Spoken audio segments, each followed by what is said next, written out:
nous accusons le régime UNIR RPT d'être lui-même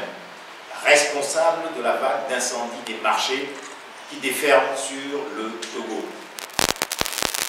Ce lundi 28 janvier 2013, Claude Améganvi, secrétaire chargé de la coordination du Parti des travailleurs PT, était convoqué à 8 heures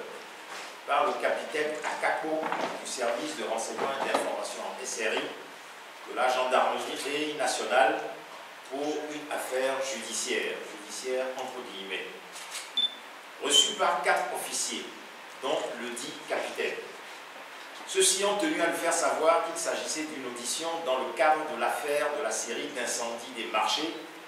qui déferle sur l'ensemble du territoire togolais et pour laquelle toute une série d'arrestations ont été opérées ces dernières semaines dans des conditions violant généralement toutes les règles et procédures légales établies en matière de détention préventive. Ainsi informé, Claude Améganvi a tenu à se faire assister d'un avocat conformément à la disposition prévue par l'article 16 de la Constitution togolaise qui stipule en son alinéa 3 tout prévenu a le droit de se faire assister d'un conseil au stade de l'enquête préliminaire. Puis, a désigné à cet effet obtenu la présence effective de Maître Claude Amégan comme son conseil. Aux différentes questions qui lui ont été posées au cours de cette audition, après celle de routine, sur son état civil, le secrétaire chargé de la coordination du Parti des travailleurs a tenu à apporter en substance les réponses suivantes aux questions qui lui ont été posées. Premièrement, à la question « Que savez-vous sur l'incendie des marchés ?» La réponse a été « Rien d'autre que les informations publiées par les médias à ce sujet. » Deuxième point, à la question « Que savez-vous des activités du CST à l'occasion des 3 jours de Jéricho qui ont conduit à l'incendie des marchés ?» La réponse a consisté à faire d'une part une mise au point sur le fait que les activités du CST n'ont rien à voir avec l'incendie des marchés dont les responsables sont à situer ailleurs. Ensuite, a informé que depuis le 15 novembre 2013, le Parti des travailleurs a formellement démissionné du CST pour désaccord sur la participation au dialogue avec le régime RPT qui devait commencer le lendemain 16 novembre. Depuis lors, je n'ai plus participé à quelques réunions du CST que ce soit, le Parti des travailleurs ayant développé ses activités de façon indépendante du CST à partir de là. Troisièmement, à la question « Quel est votre programme pour la nuit du 4 au 5 janvier et la journée du 8 janvier 2013 ?» La réponse a été « La nuit du 4 au 5 janvier, je préparais la première conférence. Débat qui s'est tenu le samedi 5 janvier sur le thème Sylvanus Olympio, sa vie, son œuvre, les causes, le déroulement et les conséquences immédiates de son assassinat, suivi d'une projection de film intitulé L'assassinat de Sylvanus Olympio et la question de l'impunité au Togo. Cette conférence a été programmée pour 14h30 et la projection de film pour 18h. Il s'agissait d'une série de manifestations entrant dans le cadre de la commémoration du 50e anniversaire de l'assassinat de Sylvanus Olympio, dont le programme, qui a été remis aux 10 officiers donc, a été diffusé par Internet et par voie de presse. Quatrièmement, à la question, vous avez été mis en cause pour avoir participé à des réunions du CST où l'incendie des marchés a été organisé, que répondez-vous? La réponse a été, il s'agit d'un pur et grossier mensonge et je souhaiterais être confronté à celui qui a bien pu avoir donné cette fausse information. Nota bene, cette confrontation a été refusée par les officiers de la gendarmerie. Le Parti des travailleurs constate que les grossiers mensonges fabriqués de toutes pièces pour impliquer faussement son secrétaire chargé de la coordination dans le complot criminel de l'incendie des marchés se situent dans le même cadre que les révélations faites par Gabriel Tometti. oncle du provocateur Mohamed Bloum, alias Toussaint Tometi, au meeting qui a clôturé la marche du FRAC le samedi 26 janvier dernier. Lors de ce meeting, il a clairement indiqué que c'est son propre neveu qu'il a réveillé à leur domicile du quartier B cette nuit du 11 au 12 janvier 2013 pour l'informer de l'incendie qui survenait alors au grand marché d'Adaroato de Lomé, et c'est ensemble avec lui qu'ils sont immédiatement sortis pour aller aider à éteindre le feu qui s'y était déclaré. Les accusations ultérieurement portées par ce neveu, jeune chômeur vivant d'expédient, contre des responsables et militants du CST après son arrestation, et alors qu'il était dans les mailles du service de renseignement et d'information SRI de la gendarmerie nationale, démontrent à suffisance qu'il a été notoirement manipulé, retourné, entre guillemets, par la gendarmerie pour la fabrication de faux témoignages à des fins politiciennes. Ces deux mensonges, l'un fabriqué contre les responsables et militants du CST, l'autre contre Claude Améganvi du Parti des Travailleurs, à propos de la même affaire de l'incendie criminel des marchés, démontrent clairement qu'il s'agit de faux grossiers fabriqués de toutes pièces pour arrêter et détenir en toute illégalité à la gendarmerie nationale les responsables et militants du CST. Le Parti des Travailleurs appelle à constater que cette machination constitue un énième acte de gangstérisme d'État survenant après la falsification du rapport de la CNDH sur les allégations de torture de détenus à l'ANR dans l'affaire de tentative d'atteinte à la sûreté de l'État impliquant Pacha Nassimbe et co-accusés, et s'inscrit dans une longue tradition de machination et manipulation politicienne du régime RPT contre les intérêts du peuple togolais. Il y a notamment lieu de rappeler, dans ce cadre,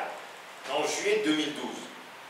dans le contexte des manifestations de commémoration du 10e anniversaire de l'assassinat de Tavio Ayao Tobias Amoa, une machination analogue avait déjà été montée contre Claude Améganvi en manipulant un vil journaliste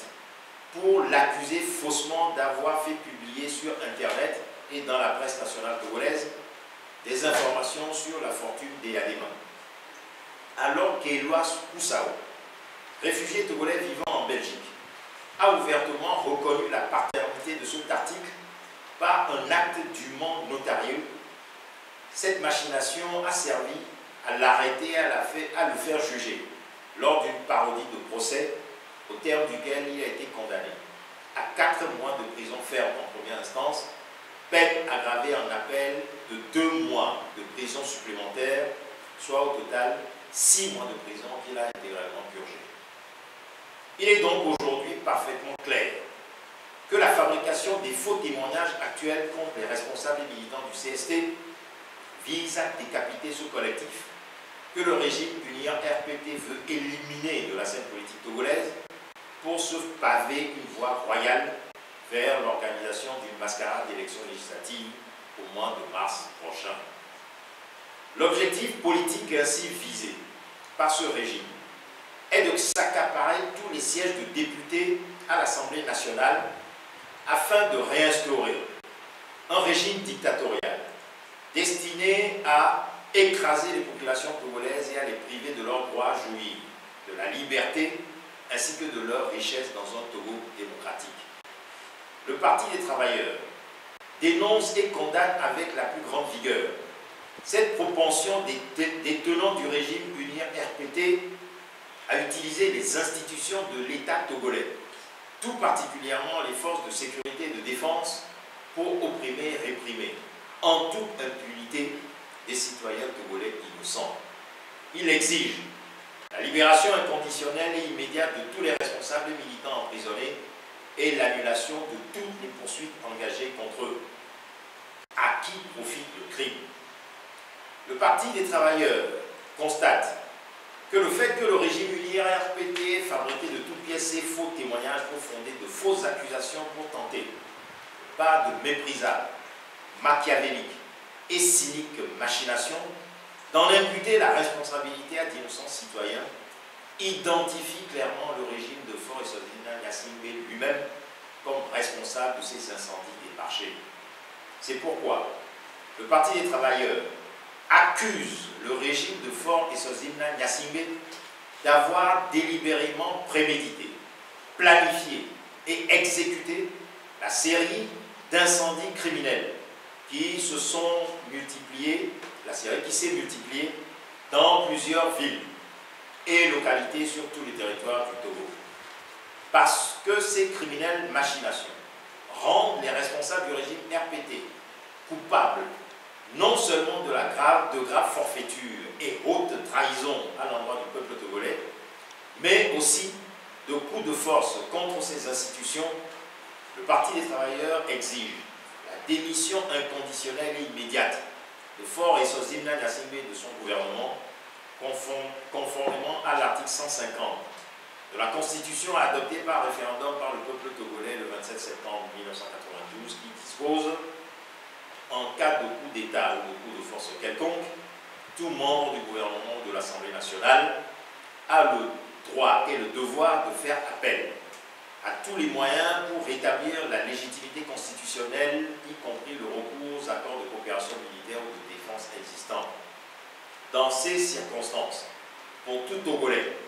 désobéir et s'organiser pour faire échec à l'autorité illégitime constitue le plus sacré des droits et le plus impératif des devoirs. Tout renversement du régime constitutionnel est considéré comme un crime imprescriptible contre la nation et sanctionné conformément aux lois de la République. Le Parti des travailleurs appelle donc le peuple togolais à se mobiliser pour faire échec à ce énième coup de force. Les jours du régime de Faure et Swaziland Gnassingbé sont comptés.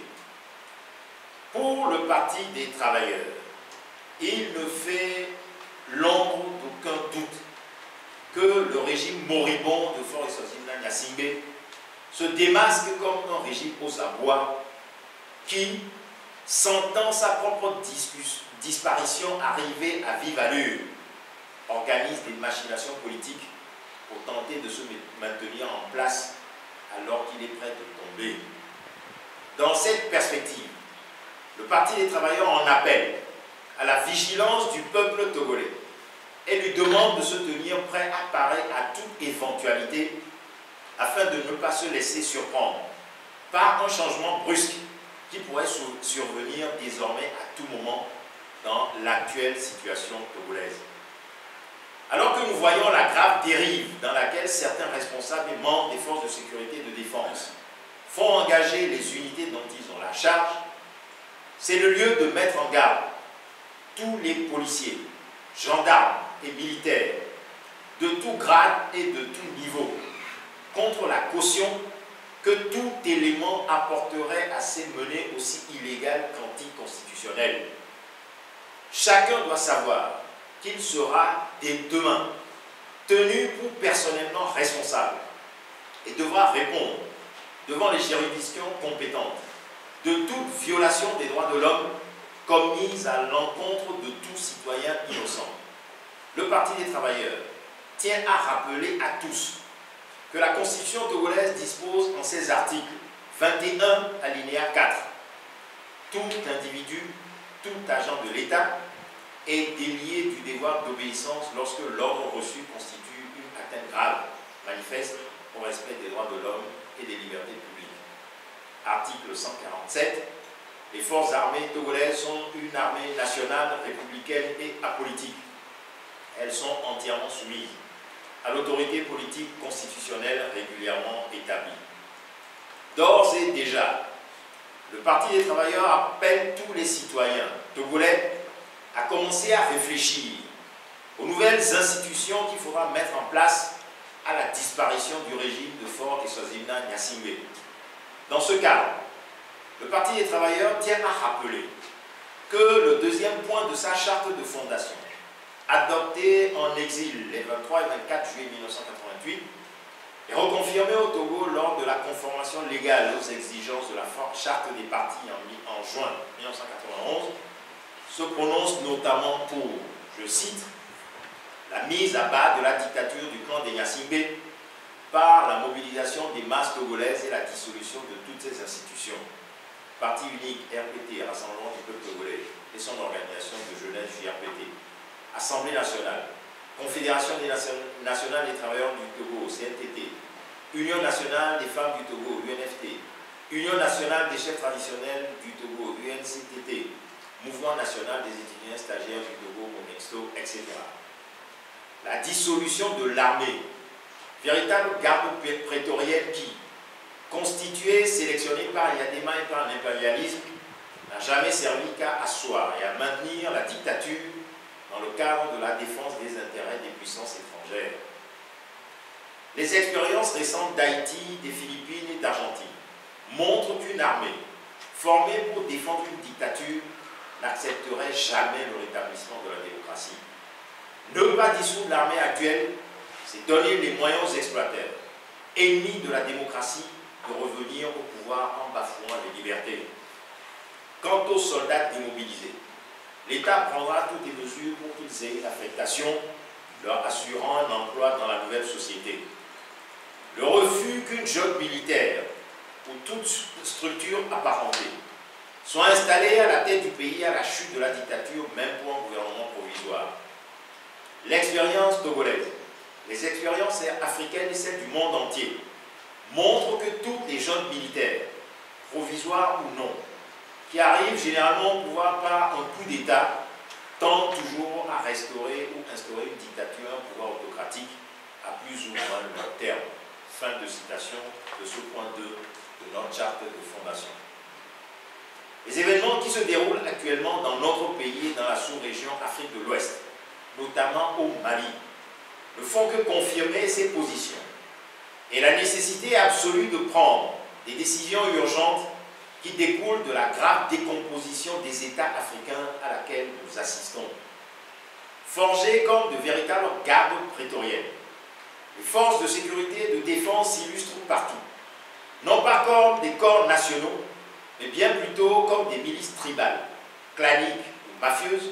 souvent investies dans des actes de brigandage en tout genre et autres trafics de drogue, le tout au service de groupes d'intérêt qui ont pris en otage les États pour en piller les ressources et richesses au profit d'une minorité. À la suite de l'ANR, le rôle joué notamment par la gendarmerie togolaise est particulièrement significatif à cet égard. C'est pourquoi le Parti des travailleurs propose qu'à la disparition du régime de Faure Gnassingbé, il faudra non seulement procéder à la dissolution des forces de sécurité et de défense et irrémédiablement les actuelles ANR et gendarmerie, mais prendre en compte les propositions formulées dans la communication du Parti socialiste panafricain, PSP, présentée par Tavio Ayao Tobias Samorin à la séance du 3 août 1991 de la conférence nationale souveraine de juillet-août 1991 dans les termes suivants. Je cite, « L'armée dépolitisée, détribalisée, sera restructurée en 3 catégories pour nous permettre d'améliorer les conditions de vie déplorables de nos frères chargés de la sécurité. Qu'ils acceptent de prendre le train de la démocratie pour le bien-être de tous. La première partie de l'armée sera reconvertie en sapeurs-pompiers militaires, destinés à apporter les soins d'urgence et à assister nos frères du monde rural et des pays reculés. » Je fais une petite parenthèse pour indiquer qu'en ce moment où défaire cette vague d'incendie, la preuve a été faite de la vacuité de nos corps des sapeurs-pompiers, donc ce qui donne la pertinence à cette proposition qui date maintenant d'il y a à peu près 22 ans. La deuxième, je continue, la deuxième catégorie sera encadrée par des ONG en coopérative de production agricole jouissant d'une autonomie de production et de commercialisation. La troisième et dernière catégorie restera l'armée togolaise. Fin de citation. Doit alors pouvoir être institué un système de défense fondé sur la conscription des citoyens à travers un service militaire obligatoire pour tous les jeunes dès l'âge de 18 ans. Base d'une nouvelle armée, celle du peuple en armes, aux côtés d'une police républicaine unique entièrement rénové. Constituer un comité national pour faire toute la lumière sur la vague d'incendie criminel des marchés. Le Parti des travailleurs a pris acte et soutient l'exigence du CST que soit constituée une commission internationale d'enquête pour faire toute la lumière sur la vague d'incendie criminel à laquelle nous sommes confrontés au Togo. Toutefois, en attendant que se concrétise cette exigence, le Parti des travailleurs estime qu'il est du devoir des organisations et personnalités qui parlent au nom du peuple togolais de se regrouper pour rassembler les éléments que la population doit pouvoir fournir pour que les faits et responsabilités soient clairement établis concernant ces sinistres. C'est pourquoi le Parti des travailleurs propose à toutes ces organisations et personnalités de constituer sans délai un comité national pour la manifestation de la vérité sur la vague d'incendie criminel des marchés au Togo. Comité qui aurait pour tâche de rendre public, au fur et à mesure, toutes les informations qu'il recueillerait sur ces tragédies. Il lance d'ores et déjà un appel à toutes les citoyennes et à tous les citoyens, sur toute l'étendue du territoire national, qui détiennent des informations sur ces incendies criminels pour qu'ils les transmettent à ce comité afin qu'il puisse mener à bien cette œuvre pour la manifestation de la vérité. Abat le régime pyromane de Faure Esozimna Gnassingbé. Faure Esozimna Gnassingbé, démission, non aux machinations politiciennes, libération inconditionnelle et immédiate de tous les militants et responsables politiques arbitrairement arrêtés et détenus. Lomé, le 29 janvier 2013. Je vous remercie.